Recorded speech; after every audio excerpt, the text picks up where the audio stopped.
Well, it's a good time when you have ladies up with you. Thank you so much. And my first question is, these days when nothing seems to be a laughing matter, you know, from everything happening around us, do you think it's a golden time for some laughs? Yeah, I think it is, like, that's what we do. Like, we're just taking in everything that's happening, and we just go back to our writing table and we're like, I'm like, how do I incorporate some of this stuff? But again, some of the stuff that means something to me. So I know politically, like, I'm trying to figure out some jokes around my philosophies and my point of view. Yeah, but that's all we can do, just carry on doing our work, which is writing jokes. I mean, it is. I mean, the last few months have been depressing for n number of reasons. And we've seen our shows also. Sometimes I go with a heavy heart and I see people have actually come out to get one laugh. You know, like they've had horrible days. They're probably feeling as depressed. And when you look at them, you're like, okay, you know what, everyone wants to have a good time for some time. Let me give them that. Yeah. So probably, a good time for us to channelize all this angst into some content and give people some laughs. You seem to be nodding. Please tell us. I agree with everything you're saying, is what that nod means. But also, I think this is the best time for comedy, because the thing about comedy is it comes from tragedy. And if the more tragic the times are, the better it is for us. Not that we're hoping for that's it. Where, oh, I don't know about you, but Not on camera. I don't know about you. Everyone's a zombie. Yeah. If there's a zombie apocalypse, you can be sure that we'd be standing in the center going, oh, look at that one. that one has his eye out, you know, just like, I don't know. I think it's a good thing. I know a lot of people don't have the stomach for it, but honestly, if you want to get through a bad time, you need to have a sense of humor. Because otherwise, it's really hard. Look at the lighter side of some stuff. You have, that's absolutely right. Yeah, I was going to say the same thing. So yeah, same pinch. But you know, we in India tend to take ourselves a bit too seriously, do you think? Like sometimes we don't even get the humor and ye kya bol diya? Do you feel? I think so. I think the thing is, I will try to defend this whole psychology, because people struggle a lot in our country. Like, you know, I think it's very easy for me. While I was answering, I was thinking, okay, you know, probably it's easy for me to say that let's take a chill pill and laugh, okay? But I mean, there's a man or a woman who works the entire day, 16 hours, goes back home, is frustrated, घर पे light नहीं आ रही है, you know, and then people like us give them gyan, you know, or make jokes on things that they don't want to, you know, they don't want to be contradicted on. So I do understand where this whole sense of offensive-ness comes from. The problem is, even when you transition from that state, and you know, like that mindset is so inherent in our upbringing also, it doesn't go. So you know, it probably is justified for my mother to be stuck up, but not for me. But for me also to become less stuck up, it took some time and some you know, conditioning, and that is what I see with a lot of people. I think this is a universal thing. Most people, a lot of comedy is something that you grow to like. You don't like it immediately. And everybody likes a joke unless it's at the cost of them. So I feel like the only way comedy will be equal is when everybody gets into it. Like, it doesn't matter who you are, what sexuality, what gender.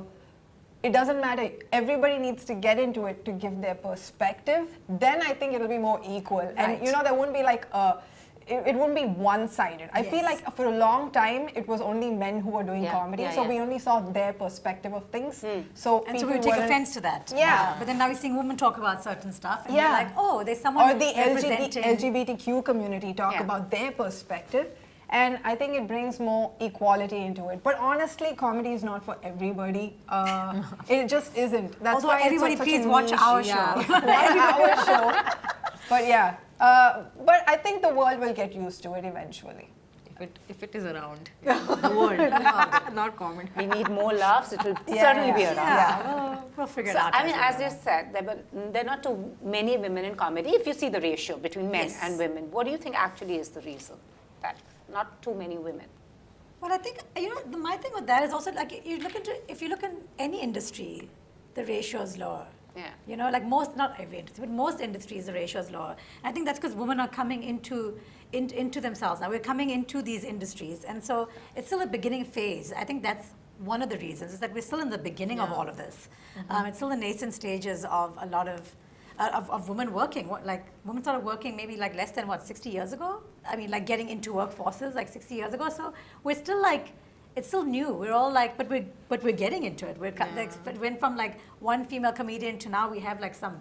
Like we have 50, a lot of female comedians. 50 to 60 female comedians. It takes one. It takes one, and then when that woman has taken the stage, it gives the other women confidence. Hey, I should also do this. Yeah. So that's why it's been slow, but it's getting there now, and a lot more women are getting into the scene. And hopefully, after seeing our special, there'll be even more. I am sure. So, which is the one golden rule for comedy for women, stand-up comics? One golden rule.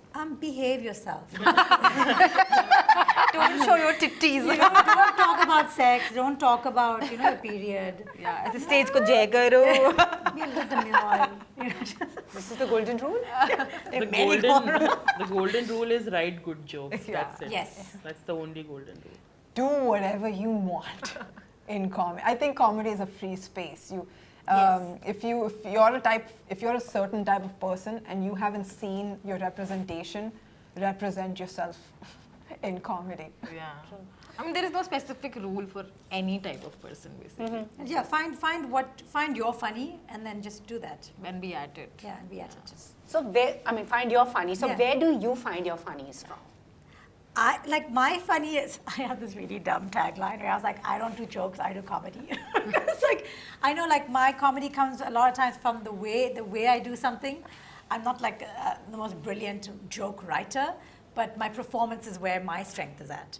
So I really hone that skill because that makes Kaneez. That's my voice. So that's for me, but like everyone has their own voice. I think for me, I really struggle to put my point of view across in conversations. So I just hold it all up and I take it to the stage. And so that's why most of my comedy is anecdotal. It's typically conversations between me and people that I'm taking to stage and saying, उसने मुझे ये बोला, फिर मैंने कहा अच्छा, I could not give that comeback then. Okay, so that comeback comes on stage. And that typically is the backbone of all my angst, basically, from how I'm treated in the world to what I want to give back to people is what is my comedy. I'm a very angry person in general. So am I. So give me some tips. Absolutely. You know what? If you can believe what I'm saying. Comedy is great for angry people. It's great because a lot of times you're not very eloquent when you're angry. At least that's what it is for me. I'm not eloquent when I'm angry. So I have to find a way to channelize it. And comedy is how I channelize my frustration or anger or I'm very opinionated. And I don't like to have one-on-one conversations. So I usually like it when there's a crowd in front of me. And you're having a conversation with you. Yeah, yeah, it's wonderful. By the way, that answer was very eloquent. The answer is right now. Because I'm not angry. Yeah. I'm having a lovely time right now. And I think I like all of you. Supriya, I mean, you've also dealt with a lot of issues in your, whether your Instagram and all, which struck a chord with a whole lot of people, whether it was body shaming, PCOD. So I draw humor from just the bizarre way people take themselves too seriously.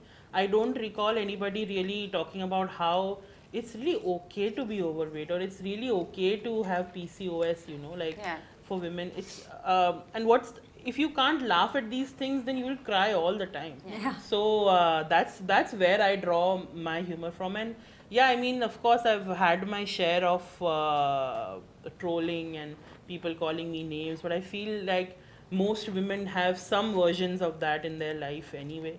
So that's it. I mean, if I'm standing here and I'm standing on the stage and I'm telling a joke, and if it elicits a response from another person who feels the way I do, then my job is done, I think. Then when I was younger and I didn't have anyone who told me this is okay, I mean, being fat is fine, having PCOS is fine, I did it. And if someone felt, hey, it's fine. So then that's my job. I did my job. And back in the day when you had the female comics in movies were like Tuntun or Good Maruti, who actually it was all about the weight and it's like slipping on a banana peel and then laugh. Now they were the butt of the jokes, but now I am telling the jokes. So that's it. But also I'd like to say I come from Tamil Nadu, and in Tamil cinema in the olden days, there were female comedians in movies. There was a lady called Manorama. Manorama, I was just going to mention. Yeah, Manorama was absolutely inspirational. She was one of the few Tamil women who were doing comedy full time. How did she look physically? Sorry. She was just normal, like a normal woman, yeah. And she was almost like the lead actresses in most movies. She used to sing, act, do comedy. Was she known as a comedian? She was known as a comedian. That's cool. Yeah, and she was. I remember her. She and Nagesh was one. She and Nagesh were usually the two people. They were like a comedy couple in the movies. And they were absolutely wonderful. You should probably check it out. And I couldn't understand the language, but I would just laugh. They were laughing. It was such good quality comedy. And I just like to say, I miss that Tamil cinema. I miss it. Bring it back. But this is a great point, as in if even Tabassum ke chutkule we used to read in magazines. Of course. And women writing jokes or women doing comedy is not a new thing. It's just, it's never been encouraged, you know. Either the most popular version in Indian world would be a Tuntun. Yeah, right? Tuntun. Would be the She would come on screen and you would laugh. Even if she wasn't laughing, if you would laugh. And Tabassum would be this niche thing, Yeah. okay, that respect hai inke liye. Par ek How would thoda bade sa- adat say, you know? The thing is, but also with comics, the thing is, it's like, as you said, na, the second class citizens, like, but now they're being given their due. So, I would want to ask you, what were your hardest days like and your most favorite moment? So hard. There's so many hardest days. You know why? Because in comedy, a lot of times, it's usually, like we're used to failure. Because you fail every day. And that's just that despite your gender or how you look or like despite your appearance or anything, you go up there, you have a bad day, your jokes don't land and no one's laughing and you're just like, I want to get off the stage. Yeah. But that is the process. Your new joke will fail. So like to find, you have to think about a lot of hard days to choose one. But I think for me in comedy, I remember the one day so I was used to bombing. In your first year only you get used to it. Okay, the hair. Also, I think as a female comedian, I really never had to face the challenges. You know, again, by the time I entered, okay, like there was already a Kaneez Surka or Niveditha who there. I had that one person to look up to and to go after. So I had never had those challenges, but I remember my first college gig was in this engineering college, and I'm an engineer. And I thought, I'll go and maybe you're on my side. and the thing is, on the worst case, what will happen? It'll be, I won't do well. Okay, that was the first time I actually felt like a vulnerable woman on stage because I started heckling, and these boys were heckling. How do you put it? It was not. They were not heckling a comedian, they were heckling a woman. You know, they were like, you know, tu khadi kyun hai stage pe, hat chali ja, you know, yahan kya karne aa gayi, shaadi kar le. Like, and that gets, like, I'm like, oh, I did not prepare myself for this. I need to really be, and of course later you walk out and you all, when you stage, your reflexes are, oh, maybe my joke is not landing. Maybe if I do if the next joke kills, you know, they will be on my side. You don't understand that they just don't want you to talk. Like, you know, so I think after that experience, I spoke to some male comedians like, no, you don't entertain that. You just carry Shut them down. you know, no joke will win them if you know you're not, you know, if they have that mindset. But that day on stage, I had no clues. I had a very similar experience at an engineering college, where a whole group of boys just started, like I was doing in the middle of my set, they just started slow clapping, like at the balcony there, and I was just like, and I didn't know how to react, and I was just like new to stand up then, so I didn't have any like funny. I don't know if I still will have any funny comebacks, but I was just like, if you guys don't want me to do this, I don't have to do this. I'll get off if you guys are not having fun. And they were like, okay. I was like, oh shit. I was like, oh. But yeah, that's the one. I know that's one horrific, and I've mentioned this story before because it really stuck with me, where I just didn't know what to do. I did a college show once. These colleges, I tell you. Only once I did it. I only did it once, and I remember like they were all freshers, like children who had just come out of school, so it was really hard to keep their attention. So at one point, like when they started not paying attention to what I was saying, I just started going, so who's your favorite comedian? And then they'd all like scream out a name and chant that person's name, and I just wiled off time like that.